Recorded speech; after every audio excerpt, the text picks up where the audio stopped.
പോകുന്നത് ദേവസ്വം ബോർഡ് LDCക്ക് തയ്യാറെടുക്കുന്ന എല്ലാവർക്കും വേണ്ടിയിട്ടാണ്. ഒരു 50 ക്വസ്റ്റ്യൻസ് ആണ് നമ്മളിവിടെ ഡിസ്കസ് ചെയ്യുന്നത്.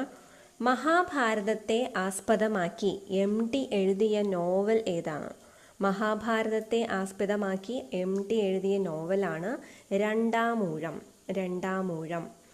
സോമനാഥ ക്ഷേത്രം ഏത് സംസ്ഥാനത്ത് സ്ഥിതി ചെയ്യുന്നു?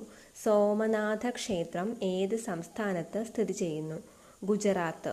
അപ്പോൾ ഇങ്ങനെയുള്ള പ്രശസ്തമായ ക്ഷേത്രങ്ങൾ, ഇന്ത്യയിലുള്ളതും അല്ലെങ്കിൽ കേരളത്തിൽ തന്നെയുള്ളതുമായിട്ടുള്ള ക്ഷേത്രങ്ങൾ അതെവിടെയാണ് എന്നൊക്കെ ചോദിക്കാൻ സാധ്യതയുണ്ട്. അദ്വൈത സിദ്ധാന്തത്തിൻ്റെ പുനഃസ്ഥാപകൻ ശ്രീ ശങ്കരാചാര്യർ. കേരളത്തിലെ ഇപ്പോഴത്തെ ദേവസ്വം മന്ത്രി ആരാണ്? കടകംപള്ളി സുരേന്ദ്രൻ.